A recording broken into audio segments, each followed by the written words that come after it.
ఉన్న బంగారాన్ని విడిపించి ఆ రోజు ఆన్లైన్ రేటుకే మేము కొంటాం. Sharma gold company.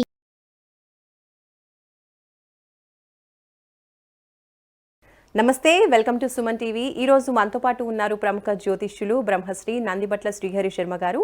కాశీలో శ్రీ కామాక్షి నిత్యాన్నదాన ఆశ్రమ నిర్వాహకులు. మరి వారితో మాట్లాడి ఈ కొత్త సంవత్సరంలో 2024లో ద్వాదశ రాశుల వారికి రాశి ఫలితాలు ఏ విధంగా ఉన్నాయి, వాళ్ళు ఏ పరిహారాలు పాటించాలి, పూర్తి వివరాలు మనం తెలుసుకుందాం.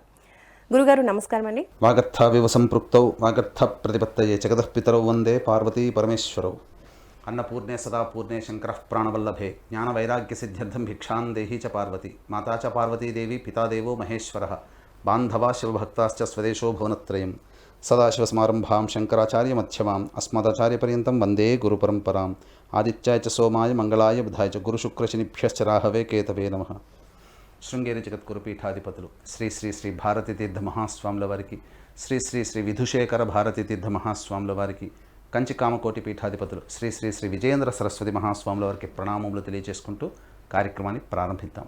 గురుగారు, ముందుగా ద్వాదశ రాశుల్లో మేషరాశితో మొదలు పెడదాము. మేషరాశి వాళ్ళకి ఈ కొత్త సంవత్సరంలో ఏ విధంగా ఉండబోతుంది, వాళ్ళు ఏ ఏ పరిహారాలు చేసుకుంటే ఈ సంవత్సరం వాళ్ళకి బాగా కలిసి వచ్చే అవకాశాలు ఉన్నాయో తెలియజేస్తారా? ముందుగా మేషరాశి వారికి ఈ 2024 సంవత్సరం ఆంగ్ల నూతన సంవత్సరంలో ఎలా ఉంటుందో తెలియజేసుకుందాం. వీక్షించేటువంటి సుమన్ టీవీ ప్రేక్షకులకి 2024 ఆంగ్ల నూతన సంవత్సర శుభాకాంక్షలు. అయితే ప్రేక్షకులకి ఒక సందేహం ఉండవచ్చు. రాశి ఫలాలు అన్నప్పుడు ఉగాది టు ఉగాది వరకు ఉన్నటువంటి ఫలితాలనే మనం చెప్పుకుంటాం కదా, పంచాంగ శ్రవణం అప్పటి నుంచే ప్రారంభిస్తాం కదా.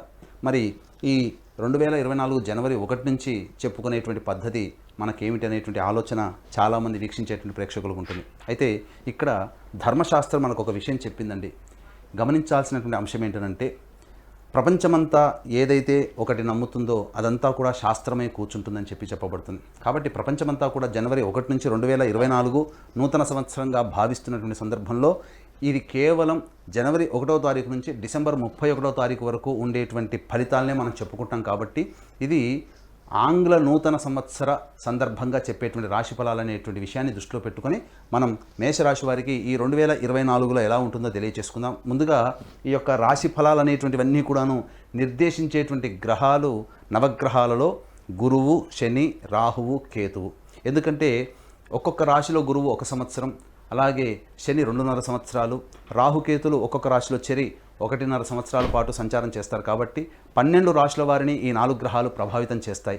అయితే గమనించుకున్నట్లయితే ఈ మేషరాశి వారికి 2024 సంవత్సరంలో ఏ విధంగా ఉండబోతుంది అనేటువంటి విషయాన్ని మనం గమనించుకున్నట్లయితే మనం చూసినట్లయితే time 1 zone, time 2 zone, time 3 zone అనేటువంటిది మనం పెట్టుకున్నాం. అయితే గమనించాల్సిన అంశం ఏంటంటే, జనవరి 1వ తారీఖు నుంచి 2 మే వరకు కూడా గురువు మేషరాశిలో సంచారం చేస్తాడు.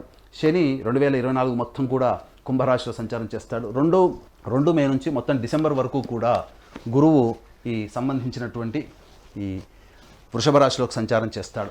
కాబట్టి ఇక్కడ గమనించినట్లయితే కుజుడు 21 అక్టోబర్ 2024 నుంచి 31 డిసెంబర్ వరకు కూడా ఇక్కడ కుజుడు సంచారం జరుగుతుంది. కాబట్టి వీక్షించేటువంటి ప్రేక్షకులు గమనించాల్సిన అంశం ఈ యొక్క రాశులలో మేషరాశి వారికి ఎలా ఉండబోతుంది అనేటువంటి విషయం. ఇక్కడ గమనించుకున్నట్లయితే మేషరాశి వారికి సంబంధించి ప్రధానంగా గురువు రాశిలోనే సంచారం చేయడం, ఈ కారణం చేత గురుబలం ఉన్నప్పటికీ కూడా శని యొక్క వీక్షణ 1వ తారీఖు మే వరకు ఉండడం కారణం చేత ఈ మేషరాశి వారు కొన్ని ఇబ్బందికర పరిస్థితులు అనేటువంటివి వస్తాయి. ముఖ్యంగా అనుకున్న పనులలో ఆలస్యం అనేటువంటిది జరుగుతుంది. అయినప్పటికీ కూడా గురువు వివాహ స్థానం మీద వీక్షణ కారణం చేత వివాహం కావాల్సిన అబ్బాయిలకి అమ్మాయిలకి సంబంధించి చేయు ప్రయత్నాల్లో చక్కగా వెసులుబాటు అనేటువంటి కలుగుతుంది. చక్కటి జీవిత భాగస్వామ్యం లభించేటువంటి అవకాశాలు ఉంటాయి. వివాహం ఒక్కటే కాస్త అడ్వాంటేజ్గా చెప్పబడి ఉంది. మిగతా ప్రయత్నాలు అనేటువంటివి ఏ ప్రయత్నం చేసుకున్నా మే 2వ తారీఖు వరకు కూడా అన్ని ప్రయత్నాల్లో ఇబ్బందులు ఎదుర్కొనే అవకాశం ఉంది. కాబట్టి ప్రధానమైనటువంటి పనులు ఏవైతే ఉన్నాయో అవన్నీ కూడా మీరు తర్వాత టైం 2 జోన్లో కనుక మీరు చేసుకున్నట్లయితే అద్భుతమైనటువంటి ఫలితాలను పొందుతారని చెప్పవచ్చు. ఇక గమనించుకున్నట్లయితే ప్రధానంగా ఈ సంబంధించినటువంటి రియల్ ఎస్టేట్ రంగంలో ఉన్నటువంటి వారికి మే 1వ తారీఖు వరకు, అనగా ఏ రంగాల వారు ఈ మేషరాశిలో జన్మించిన వారు ప్రభావితం అవుతారు అంటే మే 1వ తారీఖు వరకు కూడా రియల్ ఎస్టేట్ రంగమైనప్పటికీ కావచ్చు, అలాగే కళాశాల యాజమాన్యానికి సంబంధించిన కావచ్చు, బంగారు వ్యాపారస్తులు కావచ్చు, ఫుడ్ సంబంధించినటువంటి FMCG ప్రొడక్ట్స్ కానీ, లేకపోతే బోర్డింగ్ అండ్ లాడ్జింగ్ సంబంధించినటువంటి నిర్వాహకులు కావచ్చు, లేకపోతే రెస్టారెంట్ బిజినెస్లో ఉన్నటువంటి వాళ్ళు, ఆహార ఉత్పత్తులతో బిజినెస్ చేసేటువంటి వాళ్ళందరూ కూడా ఈ యొక్క సంబంధించినటువంటి మే 1వ తారీఖు వరకు కూడా గడ్డు కాలం ఉన్నటువంటి కారణం చేత ఎక్కువగా పెట్టుబడులు పెట్టేటువంటి అవకాశాలని మీరు ఆలోచన చేసుకొని ముందడుగు వేస్తే చాలా మంచిదని చెప్పవచ్చు. ఎందుకనంటే ప్రధానంగా మే 2వ తారీఖు వరకు కూడా శని యొక్క వీక్షణ అనేటువంటిది పంచమ స్థానం, మీ మేషరాశి వారికి సంతాన స్థానం మీద వీక్షణ ఉండడం, అలాగే అష్టమ స్థానం మీద శని యొక్క వీక్షణ ఉండడం కారణం చేత మేషరాశిలో జన్మించినటువంటి వారికి ఆరోగ్యానికి సంబంధించినటువంటి విషయాల్లో జాగ్రత్తలు పాటించాలి. అలాగే మీరు తలిచింది ఒకటి జరిగేది ఒకటి అనేటువంటి విధంగా ఉంటుంది కాబట్టి ఎక్కువగా ఆలోచనలతోనే వృధా కాలయాపన జరిగేటువంటి అవకాశము, సంతానపరమైనటువంటి ఇబ్బందులు కలిగేటువంటి అవకాశం ఉంటుంది, సంతానం గురించి చింత చేసేటువంటి అవకాశం ఉంటుంది. అంతేకాకుండా మనస్సు చంచలంగా ఈ మే 2వ తారీఖు వరకు ఈ మేషరాశి వారికి ఉంటుంది కాబట్టి తగు జాగ్రత్తలు పాటించాల్సినటువంటి పరిస్థితి. ఇక ఏదేమైనప్పటికీ కూడాను అమ్మకాలు కొనుగోలుకు సంబంధించినటువంటి చేయి వ్యవహారాల్లో కొన్ని ఇబ్బందికర పరిస్థితులు అనేటువంటివి ఎదురవుతాయి. అలాగే ఈ మేషరాశి వారికి సంబంధించి ప్రధానంగా ఇక్కడ స్పెక్యులేషన్ రంగంలో ఉన్నటువంటి వారికి ఆశించిన మేర శుభ ఫలితాలు కావు కాబట్టి మీ దగ్గర ఉన్నటువంటి సొమ్ముతో ఎక్కువగా పెట్టుబడి పెట్టేటువంటి అవకాశాన్ని మీరు జాగ్రత్తగా తగ్గించుకున్నట్లయితే మంచి ఫలితాలు పొందుతామని చెప్పవచ్చు. ఇక టైం 2 అనేటువంటిది మనం చూసుకున్నట్లయితే ఈ టైం 2 సంబంధించినటువంటి విషయాల్లో ప్రధానంగా గురువు 2వ తారీఖు మే నుంచి డిసెంబర్ వరకు కూడా గురువు వృషభ రాశిలోకి సంచారం చేస్తాడు. అయితే ఈ గురుపాలితం సంబంధించినటువంటి ఈ మేషరాశికి సంబంధించి యోగదాయకమైనటువంటి పీరియడ్, అనగా ఇప్పటి వరకు మే 2వ తారీఖు వరకు ఎదుర్కొన్నటువంటి సమస్యలకి కొంత వెసులుబాటు అనేటువంటిది ఈ యొక్క మే 2వ తారీఖు నుంచి డిసెంబర్ అంతా కూడా ఉంటుంది. కాకపోతే కొన్ని విషయాల పట్ల, ఆరోగ్యం పట్ల ప్రధానంగా నిర్ణయం తీసుకోవాల్సినటువంటి పరిస్థితి. ఎందుకంటే మేషరాశి వారికి అష్టమ స్థానం మీద గురు వీక్షణ, ఈ కారణం చేత ఈ యొక్క వృషభ రాశిలోకి గురు వీక్షణ ఉండడం, అలాగే శత్రుంజయము అని చెప్పవచ్చు. ఎందుకనంటే ఈ యొక్క మేషరాశి వారికి శత్రు స్థానం మీద వీక్షణ ఉండడం చేత అనుకున్నటువంటి పనులలో మీ యొక్క శత్రువులను దాటి అధిగమించి మీరు అన్ని పనులు చేసుకోగలుగుతారు. ఇక ప్రధానంగా ఒక ఆరోగ్యం పట్లనే మే 2వ తారీఖు నుంచి డిసెంబర్ వరకు కూడా ఆరోగ్యం పట్ల శ్రద్ధ వహించాల్సినటువంటి పరిస్థితి. మీ యొక్క వాక్కుకి విలువ పెరుగుతుంది, మీకు ధన రాబడి పెరుగుతుంది, అన్ని రకాలుగా కుటుంబంలో సంతోషాన్ని పొందుతారు. ఇంతకంటే ఇంకా మంచి పీరియడ్ అని చెప్పుకున్నట్లయితే 21 అక్టోబర్ నుంచి 31 డిసెంబర్ అనేటువంటిది చాలా అద్భుతమైనటువంటి సమయంగా చెప్పవచ్చు. ఎందుకనంటే కుజుడు కర్కాటక రాశిలో స్థితి పొంది ఉండి ఈ యొక్క మేష రాశికి సంబంధించి అశుభ ఫలితాన్ని ఇచ్చేటువంటి శని మీద వీక్షణ ఉండడం, ఈ కారణం చేత శత్రువే మనకు ఎదురొడ్డి మనకు సహాయం చేస్తే ఎలా ఉంటుందో ఒక్కసారి ఆలోచించండి. అటువంటి బాధకుడైనటువంటి శని మొత్తం పూర్తిగా ఆశాంతం 21 అక్టోబర్ నుంచి డిసెంబర్ వరకు కూడా యోగదాయకాన్ని కలగజేస్తాడు. కాబట్టి అద్భుతమైనటువంటి పరిస్థితి అనేటువంటిది అక్టోబర్, నవంబర్, డిసెంబర్ నెలలో ఈ మేషరాశి వాళ్ళు పొందుతారని చెప్పవచ్చు. ఇక గృహానికి సంబంధించినటువంటి చూసుకున్నట్లయితే ఈ యొక్క అక్టోబర్ నుంచి కూడా గమనించుకున్నట్లయితే కోర్టు, న్యాయవాద, వివాహ సంబంధించినటువంటి విషయాల్లో మీదే పైచేయిగా ఉంటుంది. అలాగే ఇంకా చెప్పాలి అంటే ఉద్యోగస్తులకి మంచి ఉద్యోగ బదిలీలు కానీ, లేకపోతే నూతన ఉద్యోగంలో ప్రవేశం చేయడం కానీ, లేకపోతే ఇతరత్ర ధర్మ కార్యాలు చేపట్టాల్సినటువంటి పరిస్థితులు కానీ మేషరాశి వారికి అక్టోబర్ నుంచి ఏర్పడుతుందని చెప్పవచ్చు.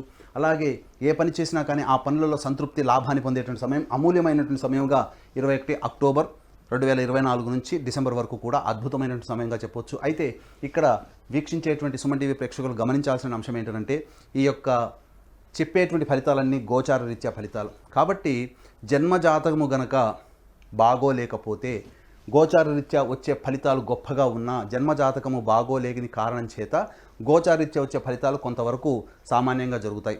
అయితే కొంతమందికి జన్మజాతకం అద్భుతంగా ఉంటుంది, గోచారరీత్యా ఫలితాలు సామాన్యంగా ఉన్నప్పటికీ కూడా జన్మజాతకం బలంగా ఉన్నప్పుడు వచ్చేటువంటి ఫలితాలు కూడా అద్భుతంగా ఉంటాయి. కాబట్టి మీకు దగ్గరలోని ఉపాసనాపరులైనటువంటి మంచి జ్యోతిష పండితుల చేత మీ జన్మజాతకాన్ని, గోచార ఫలితాన్ని బేరీజు వేసుకుని చెప్పే వాళ్ళ దగ్గరికి వెళ్ళి మీరు కనుక మీ యొక్క జన్మజాతకాన్ని పరిశీలింప చేసుకున్నట్లయితే తప్పకుండా వచ్చేటువంటి అపజయాల నుంచి మీరు ముందుగా గట్టెక్కవచ్చు. కాబట్టి జ్యోతిష శాస్త్రం అనేటువంటిది ఇది చెప్పాలి అనంటే మనం భవిష్యత్తులో ఏ విధంగా మనం మసులుకోవాలి, మనకు వచ్చే అడ్డంకుల్ని ఏ విధంగా తొలగించుకోవాలనేటువంటి విషయాన్ని గురించి తెలియచేసేటువంటి శాస్త్రంగా మనం భావించాలి. కాబట్టి చక్కగా ముందడుగు వేసేటప్పుడు, ప్రతి పనిలో కనుక ముందడుగు వేసేటప్పుడు ఈ సంబంధించినటువంటి విషయాల్ని దృష్టిలో పెట్టుకొని మీరు కనుక ప్రయాణం చేసినట్లయితే తప్పకుండా మీ జీవితంలో అవరోధాలని అధిగమించి మంచి స్థితిలోకి ఉండడానికి అవకాశం ఏర్పడుతుంది. తద్వారా ఆత్మవిశ్వాసంతో, అంతకంటే మించి అధిగమించినటువంటి దైవబలంతో మీరు కనుక ముందడుగు వేసినట్లయితే తప్పకుండా అన్ని రంగాలలో ఉన్నటువంటి వాళ్ళు చక్కగా విజయాన్ని పొందుతారని చెప్పవచ్చు. గురుగారు, మరి మేషరాశి వాళ్ళకి సంవత్సరం అంతా కూడా అనుకూలంగా ఉండాలి అంటే వాళ్ళు ఏ దేవత ఆరాధన చేస్తే బాగుంటుందంటారు? మే వరకు కొంత గడ్డు కాలము, కొంత వెసులుబాటు అనేటువంటిది మే తర్వాత గురు కుజుల యొక్క ప్రభావం అనేటువంటిది జాతకంలో ఉండడం తద్వారా అద్భుతమైనటువంటి యోగదాయకమైనటువంటి స్థితి. అయితే ఇంతకుముందే చెప్పుకున్నట్టుగా జాతకం బాగుండి గోచారం బాగోలేకపోయినా, జాతకం బాగోలేకపోయి గోచారం చాలా బాగున్న ఫలితాల్లో కొంత తారుమారేటువంటి అవకాశం ఉంది. కాబట్టి జాతకరీత్యా కావచ్చు, గోచారరీత్యా కావచ్చు, ఈ మేషరాశి వారికి సంబంధించి ప్రధానముగా దేవతానుగ్రహాన్ని పొందే ప్రయత్నం, ప్రధానంగా ప్రతి మంగళవారం రోజున సుబ్రహ్మణ్య స్వామికి ఆవు పాలు, ఆవు నెయ్యి, తేనె ఈ మూడిటితో అభిషేకం జరిపించి చెలివిడి నైవేద్యంగా పెట్టండి. ఇంకా గమనించుకున్నట్లయితే ఇక ఈ ప్రతి మంగళవారం రోజున ఉపవాస నియమాన్ని పాటించడం, ఆదివారం రోజున మాంసాహారాన్ని నిషేధించడం, ఈ విధంగా చేసుకున్నట్లయితే అద్భుతమైనటువంటి ఫలితాలు ఈ మేషరాశి వారికి కలుగుతాయని చెప్పవచ్చు. మరి గురువుగారు, మేషరాశి వారికి అదృష్ట సంఖ్య, అదృష్ట వారం గురించి ఒకసారి చెప్పండి. మేషరాశి వారికి అదృష్ట సంఖ్య 9. అదృష్టం కనుక కలిసి వచ్చేటువంటి వారములు ఆదివారము, గురువారం. ఇవి 2 వారాల్లో అద్భుతంగా కలిసి వస్తాయి. కాబట్టి చక్కగా ఏదైనా ప్లాన్ చేసుకునేటప్పుడు ఈ 2 వారాల్లో కనుక ప్లాన్ చేసుకున్నట్లయితే మంచి ఫలితాలు పొందుతారని చెప్పవచ్చు. అయితే ఈ మేషరాశి వారికి సంబంధించి ప్రధానముగా జీవితంలో దైవతానుగ్రహం, ఇప్పుడు చెప్పినటువంటి పరిహారాలతో పాటుగా మీకు మీరుగా దైవతానుగ్రహాన్ని పొందాలి అనుకున్నప్పుడు మా పీఠం ఆధ్వర్యంలో ప్రతి నెల 21 రోజుల పాటు సంకల్ప సిద్ధి హోమాది కార్యక్రమాలు అనేటువంటి జరపబడతాయి.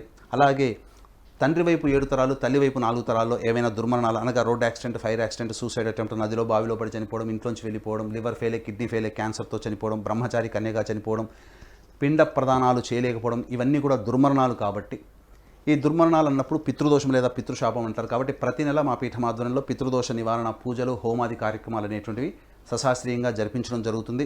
అలాగే కాశీలో మా సొంత భవనం శ్రీ కామాక్షి నిత్యాన్నదాన ఆశ్రమం ఉన్నది. కాబట్టి మీ పుట్టినరోజున కానీ, మీ పెళ్లి రోజున కానీ మీరు మీ ఆనందాన్ని మీ కుటుంబ సభ్యులతో పాటు కాశీలో ఉన్నటువంటి శివబంధువులకు కూడా పంచుకోదలిస్తే ప్రతిరోజు నిత్యాన్నదానం జరుగుతుంది. కాబట్టి అవకాశం ఉన్న వాళ్ళు మీ పెళ్లి రోజు, పుట్టినరోజున అన్నదానానికి మీ వంతు సహాయ సహకారాలు అందించవచ్చు. ధన్యవాదాలు గురువుగారు. మేషరాశి వారికి ఈ సంవత్సరం ఏ విధంగా ఉంటుంది, వాళ్ళు ఎటువంటి పరిహారాలు చేస్తే వాళ్ళ అదృష్టం ఇంకా బాగుంటుంది, అనుకూలిస్తుంది అనే విషయాలు చక్కగా తెలియజేశారు. ధన్యవాదాలు. సర్వం శ్రీ ఉమామహేశ్వర పరబ్రహ్మార్పణమస్తు.